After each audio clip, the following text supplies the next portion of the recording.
Assalamualaikum warahmatullahi wabarakatuh. Alhamdulillahi rabbil alamin, wassalatu wassalamu ala asyrafil mursalin, imamil muttaqin, Rasulillah sallallahu alaihi wasallam wa ala alihi wa sahbihi wa barik wa sallim. Subhanaka la ilma lana illa ma 'allamtana innaka antal alimul hakim wa la haula wa la quwata illa billahil aliyil azim.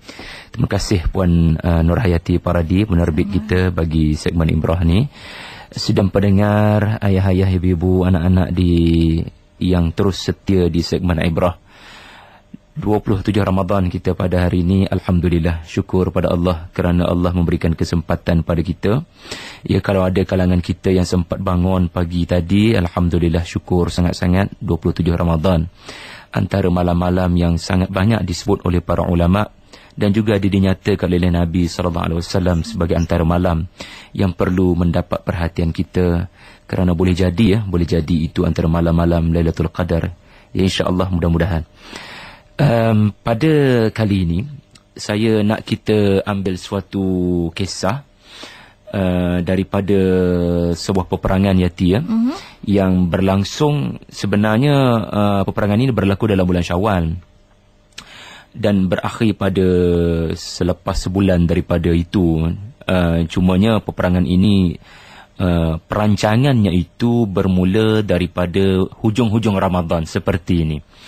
Peperangan itu peperangan Khandaq, dan saya percaya sidang pendengar sudah pernah mendengar apa ceritanya mengenai peperangan ini. Cumanya saya nak berkongsi beberapa perkara yang menjadi penegasan, yang menjadi ibrah, yang menjadi pelajaran kita. Untuk makluman sidang pendengar, peperangan ini adalah peperangan yang mempunyai 3 keistimewaan. Ada 3 perkara istimewa, Yati, mengenai peperangan ini. Pertama, ia adalah satu-satunya peperangan yang paling besar jumlah musuh yang pernah Nabi SAW pimpin sendiri. Peperangan yang membabitkan angka musuh terlalu besar. Orang Arab pun tak pernah berkumpul dengan jumlah sebesar ini. Jumlahnya hampir 10,000, Yati. Yeah. Dan kejayaan mengumpulkan 10,000 orang Arab daripada pelbagai Bani Ghatafan, macam-macam jenis bangsa ni, ia angkara 20 orang Yahudi. Punyalah hebat Yahudi ni. Dan perangainya adalah perangai hari ni jugalah Yahudi pun. Sama je. Dia nak berperang secara direct, dia tak mahir. Dia tak berani. Mereka bukan ahli dalam peperangan, tapi mereka ni pakar dalam muslihat. Pakar dalam konspirasi, kita panggil hari ni. 20 orang je. Tapi macam mana 20 orang ni boleh pergi pada satu bani, pergi lagi pada satu bani, pergi lagi satu bani, mengapi-apikan bahawasanya mereka lebih baik daripada mukmin, orang-orang Islam di Madinah. Dan mereka juga sangat bengang, istilahnya sangat marah apabila mereka tumpas dan kalah kepada Nabi SAW. Iaitulah Bani Nadir ini. Mereka dihalau daripada tempat mereka. Jadi kemarahan mereka itu diterjemahkan dalam bentuk mengapi-apikan orang-orang Arab untuk berdepan sekali lagi dengan Nabi SAW selepas peperangan Uhud yang telah berlaku 2 tahun sebelum itu. Satu. Yang kedua, peperangan ini adalah satu-satunya peperangan yang Nabi menang secara sangat taktikal, Yati. Sangat maknanya menang secara tanpa pertempuran. Angka kematian, tak ada kematian sebenarnya. Cumanya ada 6 orang di pihak syuhada muslimin dan 4 orang di pihak musyrikin Ahzab ataupun sekutu Ahzab ini. Kerana saya akan sebutkan sebentar lagi, peperangan ini adalah peperangan yang Nabi mendapat bantuan daripada Allah Subhanahu Wa Taala. Dan sebelum Nabi mendapat bantuan, Nabi telah berikhtiar dengan sehabis baik. Yeah. Wak kerja tu biar siapa pada tahap yang sengoti, merancang pada tahap yang terbaik. Yeah. Nabi telah berjaya untuk memintas lebih awal. Ini kehebatan perisikan Nabi SAW. Bagaimana Nabi mendapat informasi pergerakan dan percaturan diatur daripada Mekah untuk datang. Bukan setakat nak berperang dalam fikiran orang-orang Ahzab ni, tapi kalau angka 10,000 ni, Yati, adalah angka yang lebih ramai daripada penduduk Madinah tu sendiri. Angka 10,000 ni sebenarnya bukan setakat mengatasi para sahabat, tetapi mengatasi wanita-wanita Madinah, anak-anak Madinah. Belum tentu, kalaulah tak ada Nabi pintas perancangan ini lebih awal, maknanya Nabi tak dapat informasi, Nabi selesa dengan kemenangan. Nabi rasa cukup dengan kekuatan yang ada dengan kerajaan Madinah. Kerajaan Madinah dalam bahaya. Andai kata 10,000 ni sampai ke pagar Madinah tanpa diketahui oleh Nabi SAW lebih awal, habis. Memang dalam bahaya. Tetapi Allah SWT telah membantu Nabi dalam bentuk informasi perisik-perisik Nabi mendapat tahu lebih awal. Ada kabilah yang ada hubung kait dengan datuk Nabi, memberitahu kepada Nabi dan pergerakan itu sangat pantas. Akhirnya Nabi membuat perancangan macam mana nak counter perkara ni. Yang ketiga, ia adalah satu-satunya peperangan terakhir, alhamdulillah, yang musyrikin Quraisy datang kepada Nabi. Maknanya satu-satunya peperangan terakhir Nabi diperangi. Selama ni di Badar, selama ni di Uhud, dan akhirnya di Khandaq. Inilah dia peperangan-peperangan. Nabi diperangi, Nabi didatangi, Nabi dicari, Nabi diburu. Sebab marah sungguh mereka bila Nabi berhijrah. Mereka tak mampu nak membunuh Nabi dan para sahabat ketika mereka di Mekah. Orang-orang musyrikin tertanya-tanya macam mana mereka boleh lari daripada Mekah ni. Dan bila sekali mereka sampai ke Madinah, mereka disambut dengan begitu hebat pula. Penduduk Yasrib ni hasil daripada dia sebuah kota bandar. Bandar ni dia ada akses internet apa semua kan. Dia mudah mendapat maklumat. Dan Ahlul Kitab pula main peranan banyak. Briefing tentang Nabi akhir zaman. So mereka dah ada satu gambaran mengenai Nabi. Tiba-tiba Nabi tu muncul depan mata. Siapa tak sambut? Betul. Yang tak nak sambutnya Yahudi lah, sebab diorang anggap Nabi tu daripada pihak mereka. Jadi ini adalah peperangan terakhir Nabi defensif. Ya, tetapi selepas daripada peperangan ini lah, Nabi mula melancarkan satu misi. Saya tak kata ofensif, tapi Nabi bersikap proaktif. Nabi menuju ke kawasan-kawasan yang diperlukan, yang dimahukan, untuk memberikan Islam sebagai nyawa kepada penduduk di mana-mana tempat. Saya nak beritahu 3 situasi kenapa peperangan ini antara peperangan paling getir dalam hidup Nabi SAW. Kaitkanlah dengan kita, tuan-tuan, sidang pendengar, ayah-ayah, ibu-ibu semua. Ada tak 3 situasi ini berlaku pada kita di hujung Ramadan? 3 situasi ini berlaku pada para sahabat dan kepada Nabi SAW di hujung-hujung Ramadan memasuki bulan Syawal. Pertama, pernah tak kita di hujung-hujung Ramadan ini Allah uji kita dengan ada orang khianat pada kita? Orang yang menjalin kepercayaan tiba-tiba khianat kepada kita. Dan bukan seorang dua mengkhianati kita. Dan yang kedua, ada tak dalam kepenatan kita menuju kepada fasa-fasa akhir Ramadan ini, kita melakukan suatu kerja yang mana kerja itu, arahan untuk melakukan kerja itu, tugasan itu, program itu adalah sesuatu yang kita tak pernah buat. Kita nak buat satu program, kita tak pernah buat dalam keadaan orang yang patut bekerja dengan kita bersama itu pula boykot kita. Dan dia khianat kita.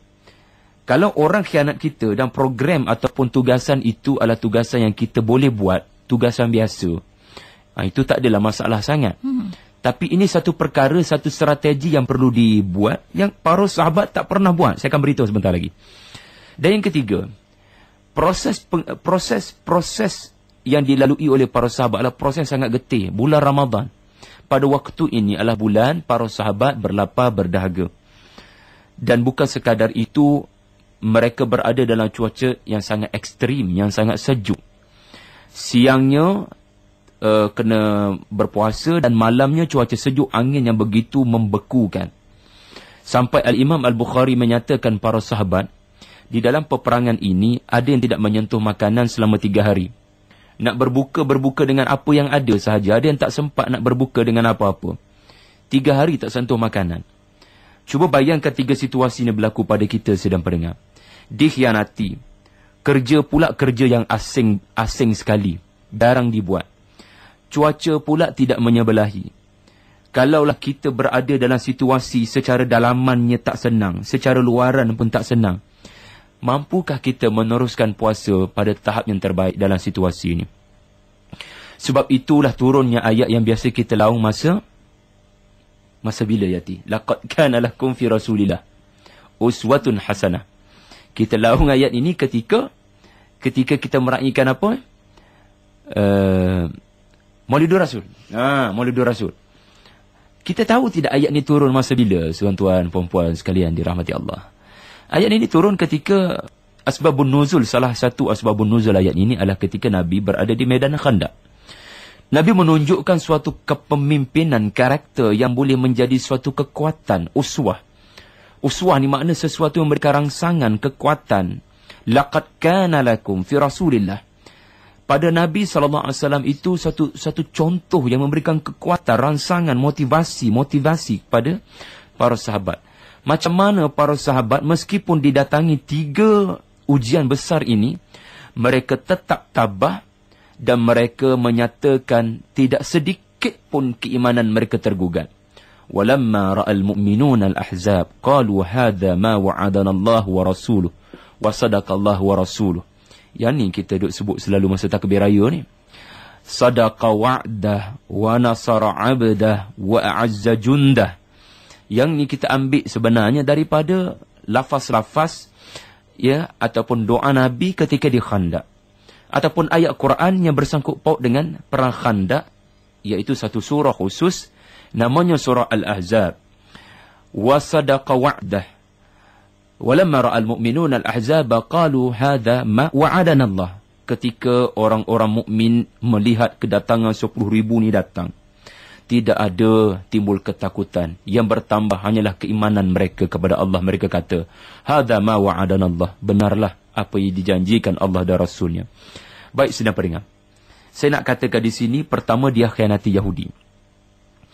Pertama, situasi para sahabat mereka dikhianati oleh orang-orang Yahudi dalam Madinah, iaitu Bani Quraizah. Ini bukan peperangan membabitkan musuh di luar sahaja, tetapi musuh dalam Madinah sendiri. Maknanya para sahabat yang nak berperang, mereka bukan sekadar berdepan dengan depan mereka ancaman 10,000 orang. Di belakang mereka ada orang yang sedang belot. Di belakang ni tak ada parit nak melindungi para sahabat, tak ada tembok nak melindungi. Tak ada tembok antara Yahudi Banu Quraizah yang mengkhianati perjanjian dengan Nabi. Hasil daripada pujuk rayu Banu Nadir ni, punyalah mereka marah sampai mereka rasa kita kena panggil seramai mungkin Yahudi untuk sekali lagi belot. Dan hanya satu lagi sahaja Yahudi yang belum lagi belot kepada Nabi, Banu Quraizah. Kita pujuk, kita rayu, kita cuba sedaya upaya raih simpati mereka. Asalnya Banu Quraizah ni tak nak, mereka mahu setia dengan janji setia. Tapi akhirnya biasalah, atas nama Yahudi mereka akan buat apa saja. Tetapi sidang pendengar, sekali Yahudi dalam Madinah mula belot, ia adalah suatu yang sangat membimbangkan para sahabat. Sebab keluarga para sahabat sangat terdedah dengan apa yang boleh dibuat oleh Yahudi dalam Madinah ini. Sebab tak ada tembok, tak ada hijab. Mereka duduk dalam Madinah. Kalau musuh 10,000 ni ada parit dah. Para sahabat membina parit untuk melindungi, dan ini taktik mereka. Satu, bukan setakat dikhianati oleh Banu Quraizah, bahkan munafik pula buat hal.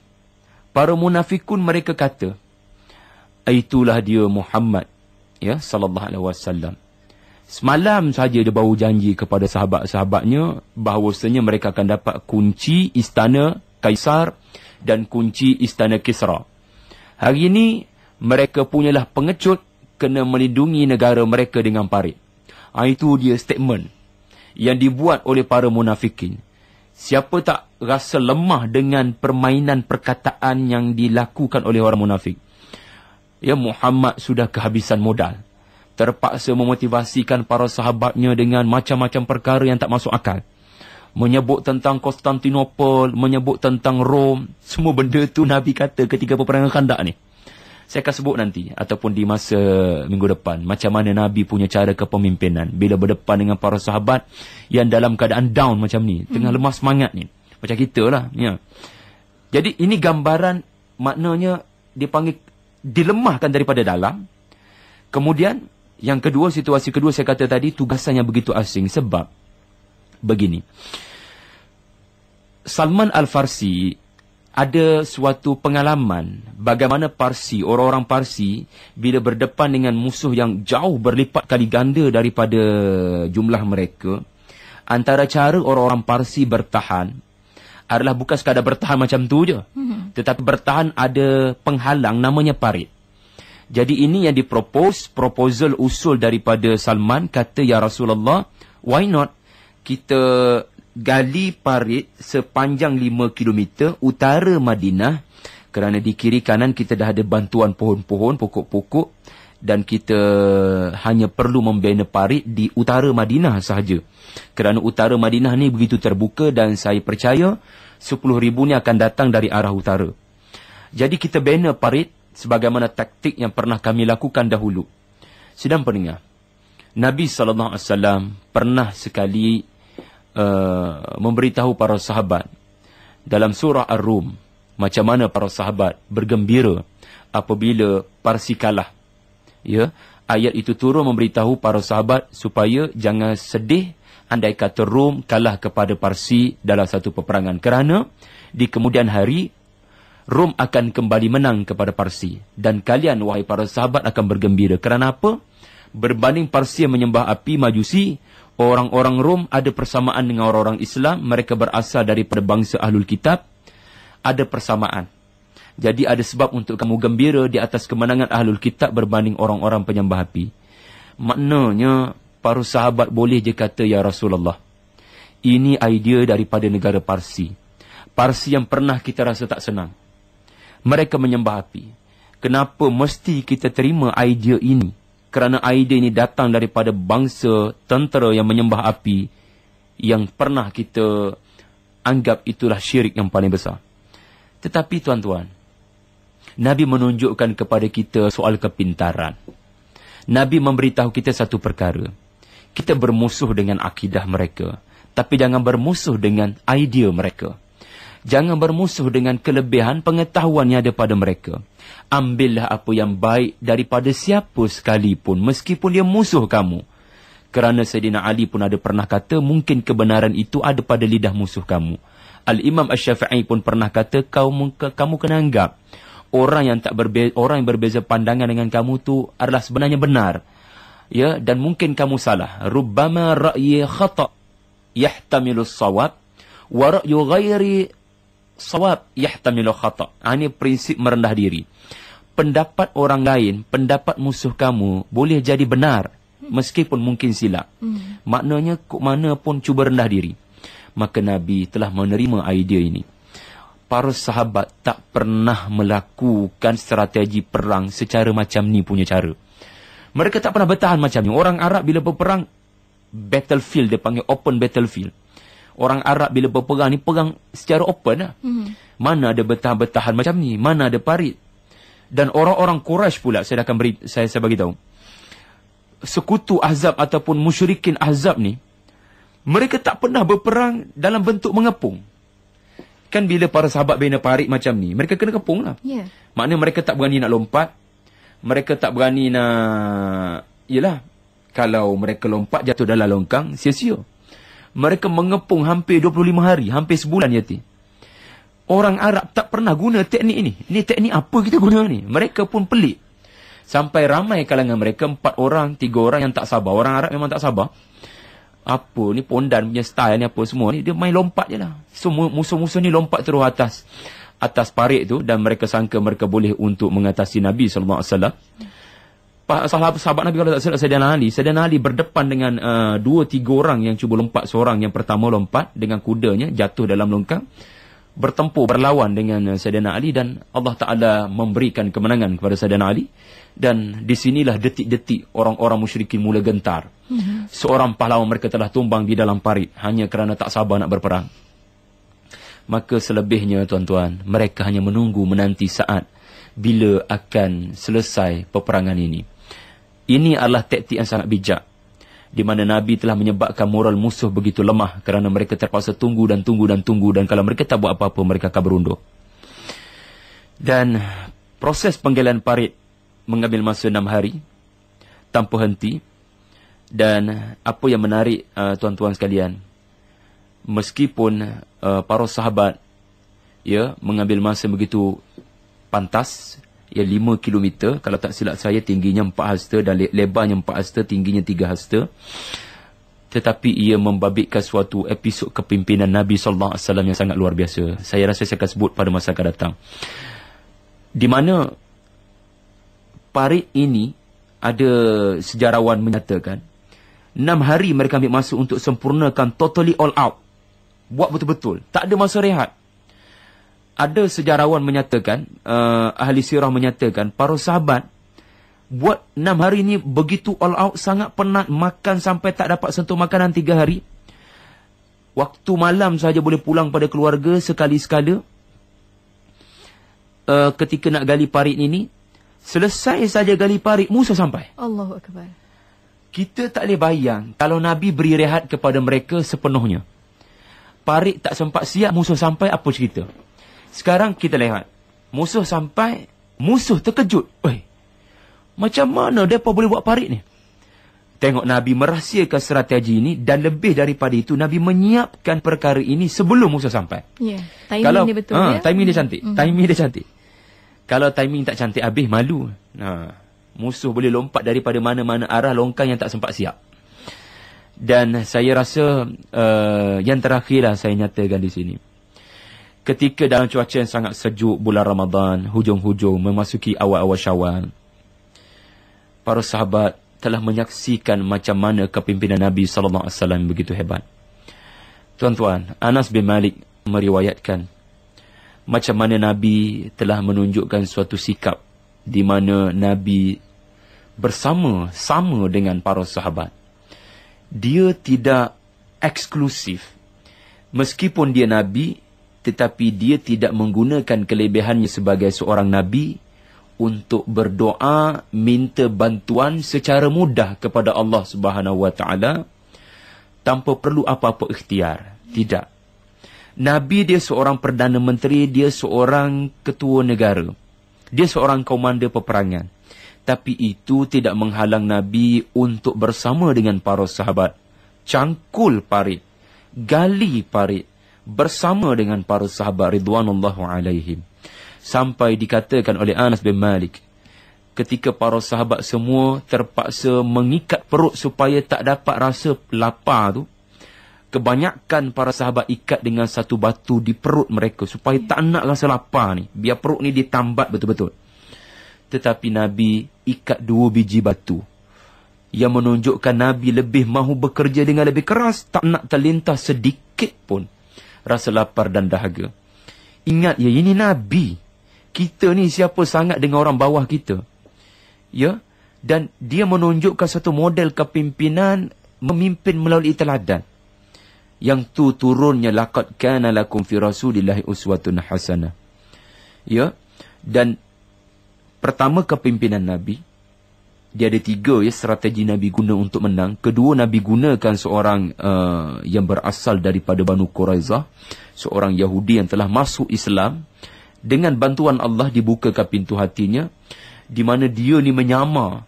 Yang namanya Nu'aim bin Mas'ud. Nabi gunakan dia yang baru saja masuk Islam. Nabi kata, kau jangan declare kau masuk Islam pada Yahudi. Jangan kau declare kepada musyrikin Ahzab ini yang kau masuk Islam. Kau gunakan orang mengenali kamu sebagai sekutu mereka ni, kau gunakan kekuatan kamu ni, jangan bagi tahu Islamnya kamu, untuk pecah belahkan musuh daripada dalam. Inilah dia pemuda yang bernama Nu'aim yang telah bertanggungjawab buat peperangan moral pula kepada pihak musuh. Dia cetuskan perpecahan dalaman sehingga musuh rasa tidak ada sebab lagi untuk mereka bersatu. Akhir sekali adalah doa munajat Nabi di hujung-hujung Ramadan. Doa dan munajat Nabi ketika awal Syawal, dan sepanjang Nabi menggali dan Nabi menunggu musuh untuk mendatangi parit itu. Kuasa doa, tuan-tuan. Dengan doa inilah wadhkuru apabila Allah Taala menyatakan Allah menurunkan angin kencang yang telah memporak-perandakan kemah-kemah sekutu Ahzab ini, sehingga mangkuk-mangkuk ataupun apa dipanggil tempat memasak ni semuanya terpelanting habis.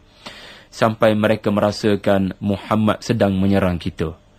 Padahal itu adalah bantuan daripada Allah Subhanahu Wa Taala tanpa sedikit pun pergerakan daripada tentera Muhammad sallallahu alaihi wasallam. Tuan-tuan, itulah diserba sedikit gambaran mengenai peperangan Khandaq. Kenapa saya kata supaya kita faham? Kita lafazkan apa ketika takbir raya tu. Sebenarnya dia ada banyak hubung kait dengan situasi Nabi sallallahu alaihi wasallam di peperangan Khandaq. Wallahu a'lam. Kata orang, kita kena menghargai setelah kita berperang selama sebulan, berpuasa bila kita dapat kemenangan, sebagaimana Rasulullah SAW dan juga sahabat menghadapi kemenangan juga Ustaz.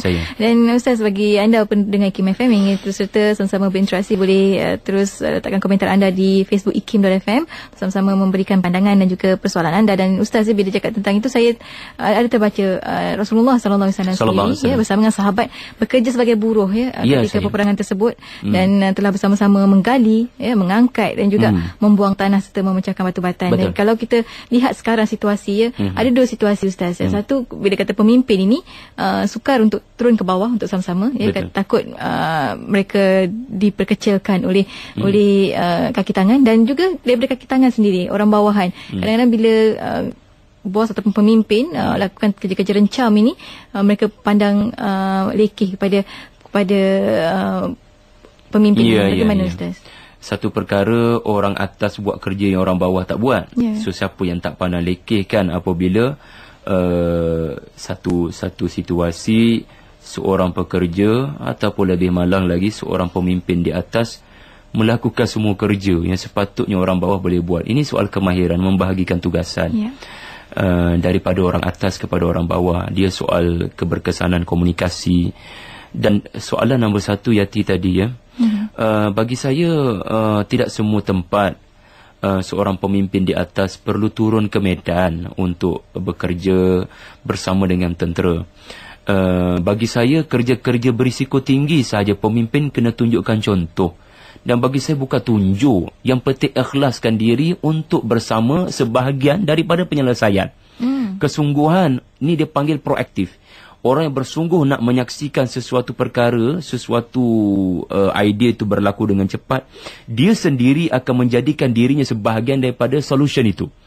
Walaupun dia seorang CEO, dia seorang orang atas. Bagi saya kerja-kerja berisiko tinggi sahaja, seperti Muhammad Al-Fatih Sultan, Muhammad Al-Fatih pembuka Konstantinopel.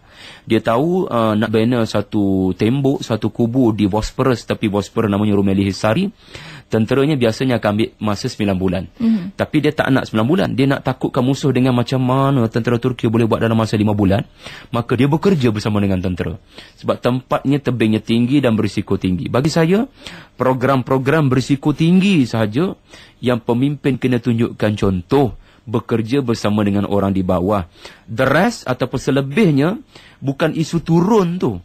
Isunya adalah kita ini... orang bawah rasa tak kita ni menghargai tugasan mereka. Itu je sebenarnya.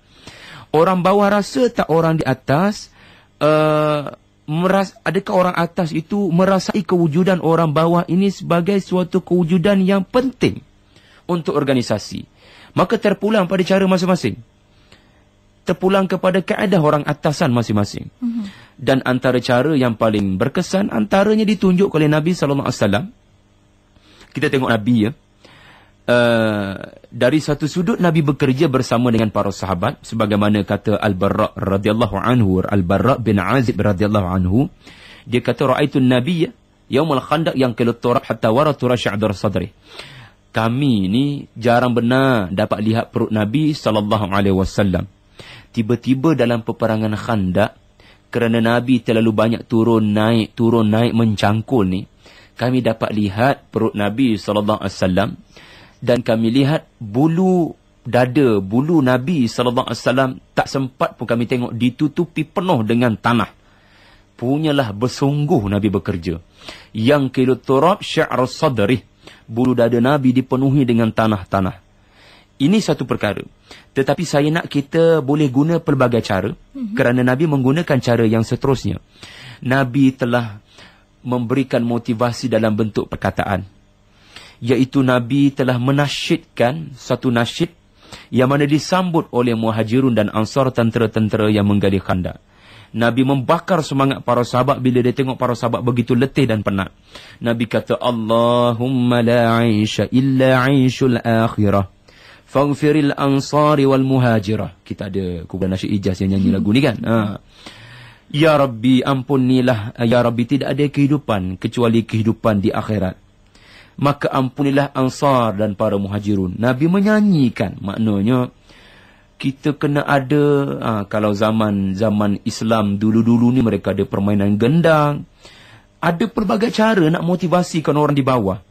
Jangan biar orang bawah bekerja hanya kerana arahan. Bekerjalah mereka dengan motivasi. Orang di atas kena fikir dengan kreatif. Macam mana supaya orang di bawah ini mendapat satu semangat bekerja yang luar biasa. Maka Nabi menyanyikan, Nabi menasyidkan, Allahumma la 'aisha illa 'aishal akhirah.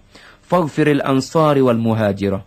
Para sahabat bila tengok Nabi nasyid seorang-seorang, takkan dia tak sambut? Ya. Biarlah dia nasyid seorang tu, macam best sangat suara dia. Tak ada. Itu bukan para sahabat. Para sahabat sambut. Dia sambut dengan apa yang disebutkan dalam kitab sirah. Nahnu alladhi bay'u Muhammadan 'alal jihadi ma baqaina abadan. Kami telah berbai'ah dengan Muhammad atas nama jihad, kami akan berterusan konsisten selama-lamanya tanpa kita undur sama sekali. Dan lebih daripada itu, Nabi menunjukkan satu karakter pemimpin. Sebenarnya banyak cara kalau nak orang di bawah bermotivasi. Pertama, bekerja bersama dengan mereka. Kedua, memikirkan kaedah kreatif untuk membakar semangat mereka. Pasal muzik ke apa masa bekerja, tak kisahlah. Tetapi yang paling penting adalah yang ketiga, iaitu berikan vision. Berikan, dia panggil kata-kata matlamat yang membakar semangat. Contoh, kalau kita buat benda ni, kita kerja sungguh-sungguh, percayalah, nama IKIM FM akan bergema di seluruh dunia. Contoh. Gambaran kejayaan. Gambaran kejayaan diberitahu kepada pekerja. Sebab Nabi bercakap mengenai Konstantinopel. Nabi bercakap tentang istana Syam akan diberikan kunci padaku. Istana Parsi akan diberikan kunci padaku. Negara Yaman akan diberikan kunci kepadaku. Kesemua janji-janji hebat ini Nabi bicara ketika Nabi memecahkan batu-batu keras di peperangan Khandaq. Nabi berikan motivasi para sahabat bahawasanya kita bukan setakat akan menang, tetapi Islam hasil daripada kemenangan di Khandaq ini akan mara sampai ke negara Rom, sampai ke negara Parsi, sampai ke negara Yaman. Utara, selatan, timur dan barat, Islam akan kuasai. Tu dia. Itu dia. Dan kalau kita lihat juga peperangan ini berlaku akibat pengkhianatan. Jadi Ustaz dan juga tentang pengkhianatan. Jadi sebagai masyarakat sekarang ni, bagaimana sebenarnya kita nak mendepani pengkhianatan dalam bangsa kita ataupun pengkhianatan dalam institusi pekerjaan kita, bagaimana Ustaz? Asas kepada ataupun punca khianat ini boleh berlaku dalam bentuk khianat pada amanah di tempat kerja, curi tulang, dan maknanya mengkhianati hubungan dengan Allah Subhanahu Wa Taala meskipun orang sekeliling tak sedar perkara ini.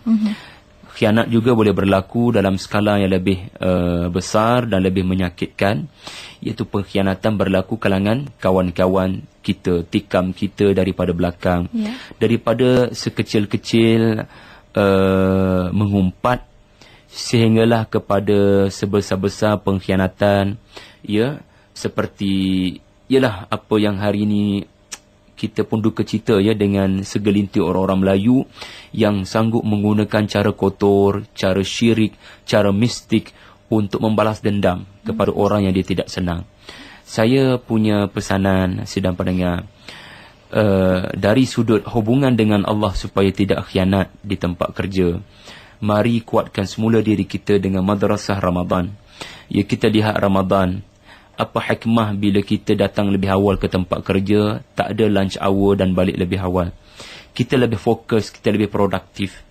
Makan bukan matlamat, makan hanyalah proses sahaja. Berapa ramai kita dengan makan tengah hari itu lambat masuk kerja, berbual-bual sampai melebihi masa dan memberikan pelbagai alasan untuk sampai ke tempat kerja lambat. Itu belum lagi tidur lepas tu. Belum lagi tidur di tempat kerja hasil daripada makan terlalu banyak. Jadi kembalikan kekuatan Ramadan, dan saya rasa lebih penting adalah jangan berjinak dengan mengumpat. Jangan berjinak dengan sekecil-kecil dosa, iaitu kita rasa cemburu dengan orang. Sebab daripada sekecil-kecil ini dia akan bawa kepada nafsu yang tak dapat dikawal. Ya, tindakan yang tidak dapat dikawal. Dan membabitkan lebih ramai orang kita panggil bersama masuk geng kita Alung ni untuk membuat khianat pada orang. Na'udzubillah. Tuan-tuan, cemburu benda kecil. Tetapi Nabi kata ibarat api yang memakan bahan, ya, yang membakar sedikit demi sedikit. Maknanya hati-hati. Daripada sedikit rasa cemburu ini, kita tak rasa anugerah Allah pada dia sebenarnya adalah anugerah Allah dalam bentuk rezeki yang Allah berikan secara istimewa pada setiap orang. Jangan rasa cemburu. Setiap orang Allah Ta'ala beri rezeki. Bahagian masing-masing. Allah boleh tarik bila-bila masa. Kenapa mesti cemburu? Anggaplah anugerah Allah pada dia itu adalah sesuatu yang layak dia dapat. Hasil daripada kerja kuatnya. Bukan didapat dengan mudah. Tak ada sebab untuk cemburu. Tetapi once kita dah mudah bercemburu, ingat, dia akan bawa pada pengkhianatan pada tahap yang di luar kawalan nanti. Na'udzubillah. Saling. Dan Ustaz mungkin juga di hujung-hujung ni Ustaz, kita ada kurang lebih 3 minit saja lagi. Ustaz berikan sedikit kesimpulan untuk tajuk kita pada petang ini. Sebagai kesimpulan, apapun dugaan yang kita hadapi di bulan Syawal dan 10 bulan yang menunggu kita sedang pendengar, ingat ya, kita akan meninggalkan Ramadan, suka ataupun tidak. Ada orang suka. Ada orang sedih, menitis air mata. Kenapa kita menangis? Adakah kita menangis ketika kita melafazkan takbir raya? Ada orang menangis sebab tak dapat balik ke rumah mak dan ayahnya. Ada orang menangis ya kerana terhimbau kecil-kecil dulu. Inilah kenangan bersama dengan ayahnya, arwah ibunya, arwah ayahnya. Tetapi ramai yang tak menangis pun. Ya, meskipun nada takbir raya tu nada sedih. Sebenarnya nada takbir raya orang-orang Arab ni nada bertenaga sebab semangat, dia dilafazkan dalam peperangan. Tetapi kalaulah kita menangis, dan menangis itu kerana kita rasa kita bimbang keselamatan iman kita bila Ramadan meninggalkan kita. Kita menangis kerana kita bimbang, masihkah saya konsisten, committed dengan solat malam sebagaimana bulan Ramadan. Menangis kita adalah kerana kita bimbang, kita sudah kembali pada fitrah. Tapi tak ada jaminan bila syaitan dibebaskan, kita tidak kembali berdosa. Menangis kita adalah kerana menangis bimbang, menangis rindu nak bertemu Ramadan lagi. Menangis bimbang takut mati datang tak sempat jumpa Ramadan lagi. Ketahuilah tuan-tuan, ini tanda keberkatan Ramadan. Bila kita menangis kerana itu, insyaAllah.